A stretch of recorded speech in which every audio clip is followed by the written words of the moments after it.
Hello, Dr. Venus. How you doing? Hello, Dr. Jackson. I am good. Good. Excellent. It's good to talk to you today, and I'm so excited for the Three Docs podcast today because we are talking about the book Scarcity, and so much to talk about. I didn't realize how much of my thinking is based on scarcity and how much of my misplanning is is based on in slack time. I take a little bit too long to do things, and then I put things off, and all of a sudden the deadline's on me and I get a little We stressed. have talked about that many, many times. We have discussed that so many times. Absolutely. I mean, most teachers, if you talk to them about what they need in the classroom, is more time. Yeah. Everyone seems to think I need more time.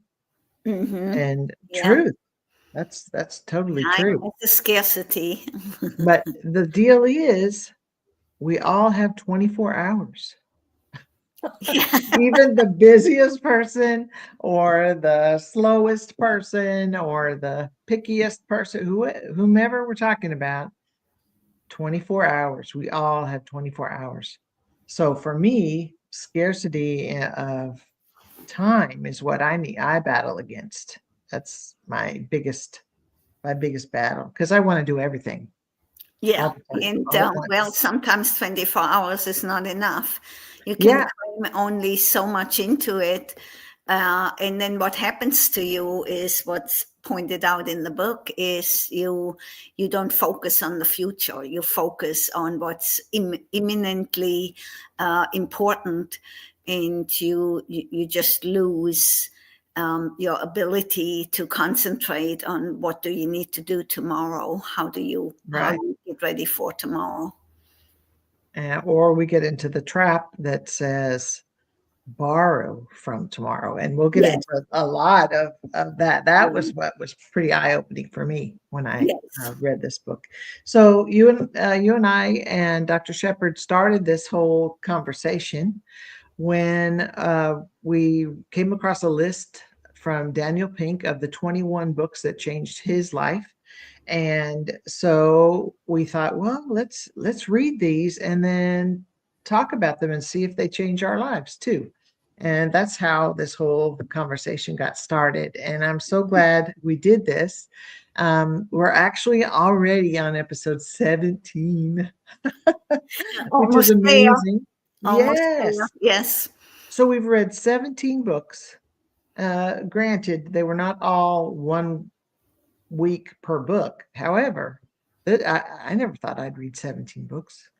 Yeah, same here. I mean, it actually, since we started that, it's an amazing short period of time that we read all these books. Like Daniel Pink says, most people uh, don't read 4 books a year, and we have Yeah. read now, and we added one of our own in here. So Mhm. we read 17 books in just a few months, Yeah. so Yeah. we didn't start that at the beginning of the year. So this is amazing. I think so too, and it's been really enjoyable too. And I think for the last episode we need to do something like invite the authors or something big, and if Yes. someone's watching and they have a suggestion of what we could do to celebrate finishing these list of, it Mm. will be 22 books. Um, what should we do to celebrate? So I hope that we have some comments and some ideas, and we can talk about what we should do. But mm, let's get to We're it. not All there right. yet. Yes. Yeah, let's do it. Scarcity by Sendhil, Mullainathan, and Eldar Shafir is one of the books. And Daniel Pink had some to say about it. And what did you find? Okay, so according to Daniel, Pink, he just restates how much we have of something affects decision making. When we have less of anything, we make bad decisions because scarcity imposes a mental tax on our ability to make good decisions. We wrongfully attribute poor decision making to character flaws when, in fact, in similar situations, we would all make those decisions, those poor decisions. This book made Daniel Pink more empathetic to the lives of others that others lead, and he wishes that every policymaker reads it. However, having stated that, this is only a small part of the book. As I read on in it, scarcity can also have positive effects. It's not only having negative effects. And there's a lot that comes to play on how you deal with it. So that ties into other books that we read. How do you deal with adversity? Mhm. What you make of what you don't have, or what you make of what you need. So How are you saying that scarcity in some contexts people benefit from? Yes, yes. They do, and I have it. I'll find it, and I have it in Okay. my notes. So, Okay. and what stood out to me is, of course, slack time. That not just time, but having slack of anything. Mm. We discussed that so many times, so I wanted to bring that out. Of course, in my notes is so slack. Sendhil says it's a buffer reserve of resources, whether that's money, time, anything that acts as a cushion and prevents minor setbacks from triggering the scarcity mindset. So having extra money in savings allows a well-off person to easily cover an unexpected car repair without it consuming their mental focus. Whereas to somebody who doesn't have that extra money in the bank, major car repair can throw their whole life out of balance. So, Right. Right. and they become focused on what right now, how can I patch this, and it's not just a car repair. How, if I don't have money in the bank and I have to pay the rent and then something else comes up, Mhm. what should have priority, and Yeah. it becomes a vicious cycle. So, Right. and Yep. we see that all the time when we talk about time. Like if I have, we discussed that, and it happened now as we're Yeah. preparing for this. If you have more time to deal with something, you keep putting it off until you have no more time, instead of making wise choices of your time. In the Right. same way, like if I have a vacation and I have some projects to do, why should I do this today if I can Yeah. do it tomorrow? And in Yeah. the end, it doesn't get done at all. Right. Right? Right. Like when teachers extend the deadline of an Yes. assignment, many times they'll have more students not do the work Mhm. than the ones that do, because Yeah. on the Yeah. one hand, they need the deadline, as you were saying, it makes you work harder. Yeah. And on the other hand, if you extend the deadline, then there's no pressure It's no, to get yourself organized and do your work. and the authors bring that out very well in one of their studies with college students, the ones that had 3 weeks to complete a project. They were so pressed for time at the end of the 3 weeks because they haven't done anything in the entire 3 weeks. And then the other group, where they made a deadline for each week, they did a whole lot better Yeah. with their Yeah. deadlines because they knew something was due at the end of each week and they got it done. Right. So setting deadlines for ourselves, midpoints or Yes. uh, moments when you can check yourself and make sure you're moving toward your goal. Even little steps are very helpful. Are very helpful. Yes. Okay, and here it is. Deadlines are effective because they create scarcity and focus the mind. And this is what I mean with positive effect of scarcity. It can focus your mind on what's important. When Mhm. time is short, you get more out of it, be it work or pleasure.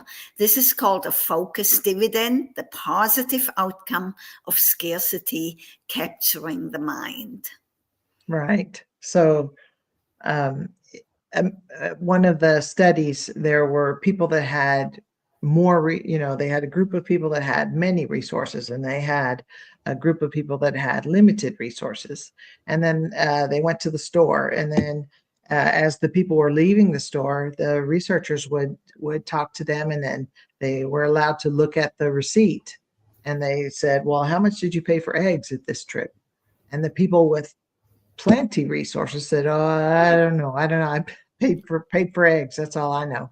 And but the people who had limited resources knows that they paid $4.95 for the eggs, or X amount of dollars for that. So sometimes the limited resources can force you to be a little more judicious with the funds that you do have. Yeah, and it's easy when you have plenty to buy things that you really don't need. You just grab them because you see them. Whereas if Oh, you yeah. need resources, you make a list and you buy only what you need. Right. What was the do you remember the pantry? The items Yeah, in, yeah, we what was have that items. term? Yeah. Oh Do gosh. you remember the term? That was so funny. It just cracked me up because I was thinking about my own pantry, and I thought, there are things in there Yeah, that might be expired because they might, I, yeah. You I bought bought them. them I and you thought, yeah, never use them. Yeah. Let me see if I have that in there. we need Uh, to put that in the comments. yeah, So to ask people if they have come across anything in their pantry that's out yeah. of It's date. And packing and slack, but that's more of that's a suitcase yeah, example. suitcases. Well, I So, can talk to that. Since we've gone on some trips, I've gotten pretty good at packing and knowing exactly what I'm going to wear. And then mentally, I set each day, and I know, if we're going on a cruise or a driving trip or whatever, I know that I'm not going to wear 7 different outfits in the day. So I only pack the usual, and just like I would be at home, and then just kind of think about the weather and maybe throw an umbrella in there if I'm going to a rainy place. But definitely with practice, you can get better at packing. That's for sure. yeah, and the size of the suitcase matters. So if you have Right. a big Oh, suitcase, you stuff more in than you need. You have a little suitcase, you're more pay more attention to how you pack. absolutely. So That's right. Okay, so let's see. We'll have to come back to the pantry idea. I'll put that in the notes afterward okay. because that term was just cracked me up. Okay, so in tying the scarcity traps that we come, whether for time or money or energy or resources, we see that the reasons they get us is interconnected. So stretching back to the core scarcity mindset, when you get to the point where you think, "Oh my gosh, I don't have enough of blah," you know, tunneling, you tunneled. And so all you can see is the end and the deadline. And you kind of lose some efficiency there. So it leads us to borrow from the future. Okay, so let's say I need 50 more dollars to make my rent this month. So I see over here where I can go get a payday loan, and I borrow the $50, and they're going to charge me, I don't know, 25, 20, 40, let's say $20 interest. I don't know. I mean, I've never done it, so I don't know Yeah, but I know it's yeah, a crazy amount of interest. And so I yeah. think, oh, it doesn't matter what the interest is. Next week I'll make it up. And so as I'm tunneling, I think, "Phew, that is over with. That stress is over with. I have rent. I've made my rent. Everything's good." And so then And it's interesting how he makes a good case for how some thinking that would be appropriate here when you borrow high interest from high interest loans, how things that you should consider don't make it into the tunnel; they're outside the tunnel. right, So you never even consider that. Um, right. you're paying back twice as much as if Right. then Yeah, like you may have a gift card that yeah, someone gave you for your birthday or something like that, and you think, "Oh, I could have cashed that and used that," but it's not in the tunnel, right? So yeah, the only thing I could think of was exactly, I've got to yeah. get that payday loan and get to that shop, but then you're locked in and you owe the $50, but you also owe the interest on it. Hmm. So the scarcity trap becomes complicated affair, and it's a patchwork of delayed commitments. Sometimes we put things off and then they come due, and costly short-term solutions. So you never really get ahead. And so they need to be constantly revisited and revised, your solutions. So it's Yeah. only a Although, temporary fix. and I'm glad you brought out these points, because what I feel is missing in the discussion in this book, and they did a lot of great research, and it's all true. However, I want to tie this back and pedal back to the book we read about loose and tight cultures. Mm, I come from a culture where borrowing was not on the horizon. You lived within your means, where, no matter how scarce they were. And, mhm, and believe me, they were scarce for me at some point in my life. I managed to live within my means. I did not borrow, and I mhm. got myself out of it. So it wasn't my mindset was not, oh, I can just take out a loan and then fall into that trap. Now I need another loan to pay off this loan because I Yeah, can't make it again. And then I get another loan, as he pointed out in his study. That's yeah, what people, some people do. They pay off one loan with another one, and they just never get out of that vicious yeah, cycle. yeah, However, your background and your culture and where in this world you grow up does play a part in it, And I'm mhm, not saying,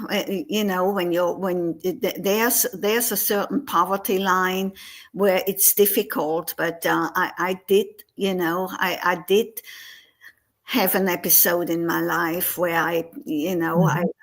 I didn't have a lot of bills, but I paid them and was left with nothing. And I Yeah, made it through the months to the next payday on nothing. I yeah, didn't borrow, I didn't go in debt. Because that's how I grew up. yeah. No, Whereas, but Dr. Venus, and you were talking about environment here. I think environment has a lot to do because you probably learned how to get by and how to yes, do it with does. nothing Yeah. because the people around you taught you how to do that. So, Hmm. you looked at their example and you realized, oh, maybe I could mow a lawn or something on the weekend. That's one thing that I, Hmm. I wish was brought out more in the book is what can people do? They wait a long time before Yeah. they talk about solutions, Yeah, and and the it would be helpful. mindset, I want to bring out here the mindset. When I first heard here that to establish credit, you got to go into debt. That's how you establish credit. I was Yeah, blown away. I go, it does. what? Does that make sense? Really? That does not make sense. But people here are Yeah, taught that you go into debt, and then, however, you pay your debt off. If you manage to pay it off, then you have good credit. That's how yeah, you establish good credit here. Well, yeah, that's to begin with a trap that many people can't master. yeah, That to me is a wrong approach, and it's not only a different mindset, but you also have to deal with different cultures. Yeah. When you talk about poverty in the world and not getting out of that vicious cycle of never getting ahead, there's culture where religion won't allow you to get better, because that's Mhm. how we live, and that's what our faith demands, and so that all plays a part, and I think that did not come out in this book. Yeah. Yeah. There's um Like really having 10 kids when you can't afford one. How much right. sense does that make? Yeah. There's got to be some, I don't know, a mentor, somebody who Yes. says, maybe before you have that fifth child, you could Yeah. make sure that the four you have clothes and food, Yeah. but uh, for some, like, I think what you're saying is that in some cultures, the wealth of family and the wealth of It's all in the the children is kids. your Yeah. is your It's wealth. in the So kids. Yeah. it's definitely some different mindset and culture and something to think Mhm. about before we Yeah. jump into commitments like that, because that's at least, well, it's a lifetime commitment in my Yeah. opinion. Yeah. And so It is. Yeah. And, uh, and yeah. And some of it is nowadays artificially, and he mentions that he does the author do a good point there. So then some of the bad situations are created by providing too much help, yeah, by trying to help, um, and then creating the opposite effect. Why should I go to work if I get more money living on welfare? Um, you know, um, hmm, that's something we have artificially created, and need to deal with it, because it yeah, doesn't. And he says it's not eliminating the problem. yeah, it It's just the is. elephant in the room. You survive for one more day, but what about next week? Yeah, Another thing that I wanted to mention was the concept of bandwidth. yeah. And I really like that's we're so digital now. We understand, when you have low bandwidth, you have a very fragmented screen, so our lives get kind of pixelated. And Yeah, you need bandwidth, which is basically physical and mental ability to think outside of the tunnel and look for long-term resources and be a little disciplined to set some time aside. And if you want to swim the English Channel, then you need to get out there in the pool and do your laps little by little every day, or whatever your goal is. The bandwidth that you use to think and plan helps you resist the temptation and persist on your goals.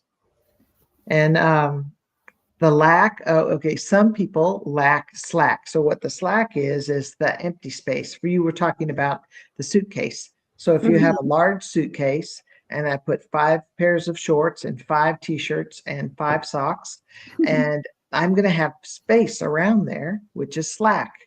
So with whatever responsibilities we have, things that are not called for, that's our slack time. That's our mental slack time, our energy, our just time to sit and look at the sunrise and just be calm, and kind of recharge that way too. That's all capacity. That's building your capacity.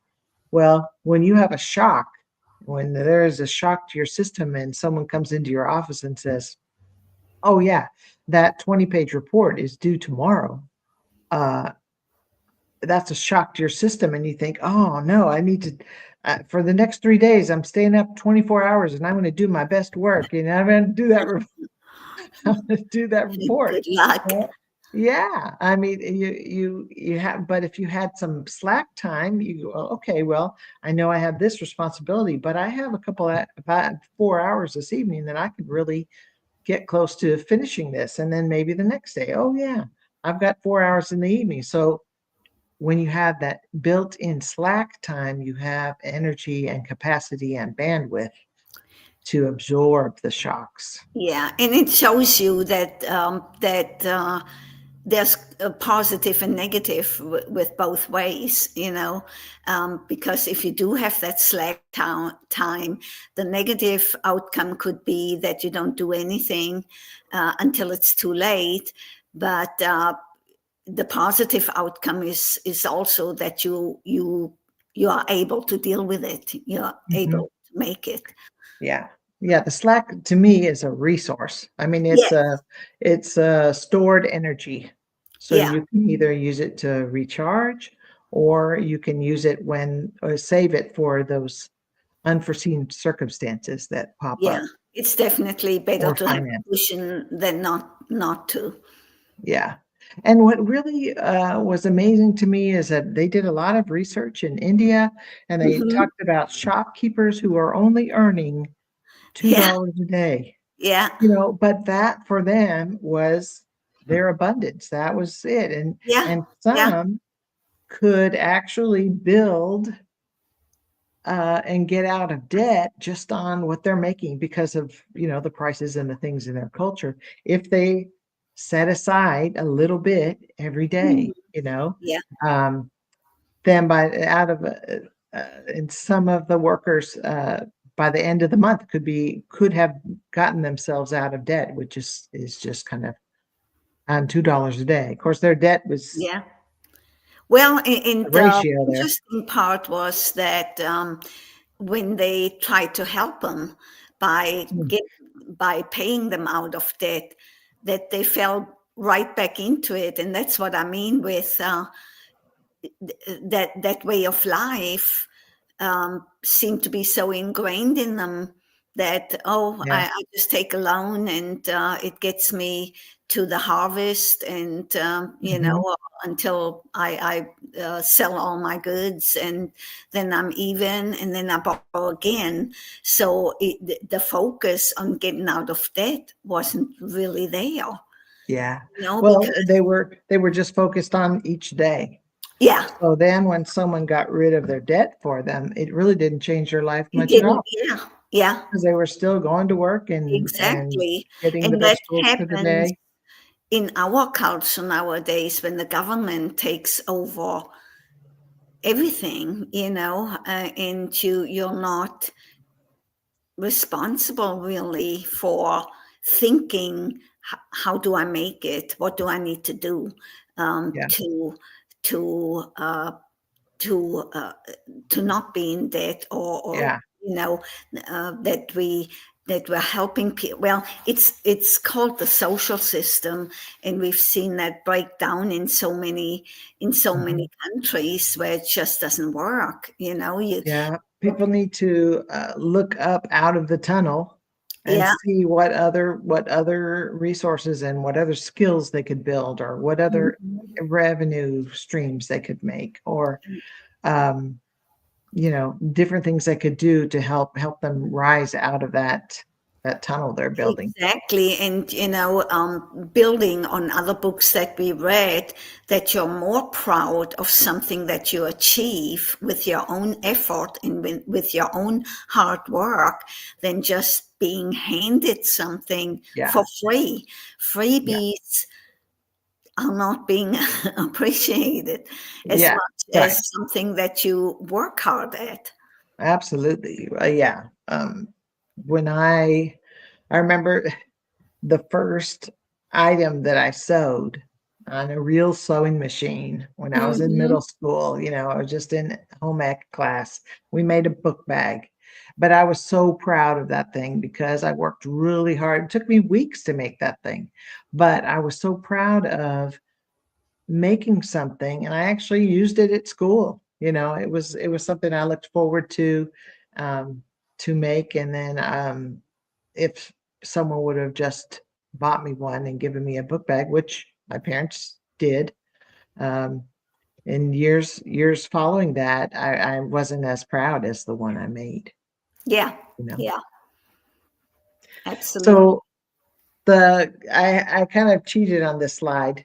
It's supposed to be all connection to other texts, but there was one thing. You see, I wanted this book to get to the root of the problem, to get to a solution, or at least to state the problem succinctly. And so scarcity traps, those are particularly poignant because there's a feeling that with just one infusion, if I could just get that $50, or if I could just have a day off in the middle of the week, or a Friday off or something, I could get rid of debt, or I could break free of the cycle. I could have the time. If only I had a bit more time, bemoans the person who is perpetually behind. I could get things done. And I know I fell into that trap many, many times, but I found a connection with Grit by Angela Duckworth, and where she talked about just moving forward, finding and sticking to your goals, and finding ways to get things done. And I believe that was also that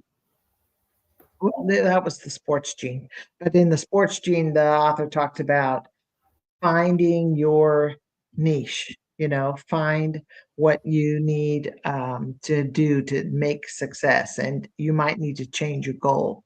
And so that kind of reminded me, but also thinking in bets, not to get all emotional, that it's the Yeah. emotion that really is the downfall of many people. If things don't go your way, they just get emotional about it, and they can't think their way out of all the frayed nerve endings, And yeah, I've broken all these rules. I am not a good example of any of this because, I've been all emotional if I get a deadline, or if something doesn't go my way, or if the live streaming is not working, my heart starts racing, and I get a little fragmented and forget everything around me until I can fix the problem. Well, it's if there's one thing that all this reading has helped me with, is to not make excuses for things that don't go my way, or things that happen to me. It is a mindset, and the mindset was one perfect book in showing you that you are the only one who can fix that. You need to don't ask, don't look to others for help. You need to overcome and move on and make the best of it, and see what your end goal is. Right. That's right. That, tell yourself that you're responsible for what you can do, and then make yourself do it. Yeah. And I think that will help. That really does help, and realize the world is not going to end if things don't necessarily go your way. Exactly. Take charge. Yeah. Oh, that's good. I like that. Yeah. Okay. So, you know what? We didn't talk about what we're going to read this next week. Yeah. Are we offline? No, not yet. We're live. So because we have to say I've got our books. Okay. So let's see what's next. How about Moneyball, the sports and economics? Okay. About baseball. Sounds good to me. Fun. Yes.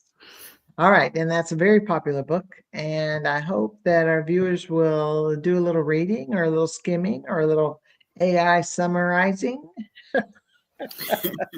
Since I found out on the news this last week that people aren't required to read books at school anymore, or maybe just only one novel, which is kind of sad. It is, of course, bemoaned by every English teacher, because reading is what helps you spell, what helps you be a better author yourself. If you have to write an essay, reading provides knowledge. Yeah, absolutely. Okay, so Moneyball for next week. Thank you again, Dr. Venus. I really You. appreciate you. And it'll be after Christmas, but before New Year's next time we talk. So, Okay, wonderful. so I hope Bye-bye. to see you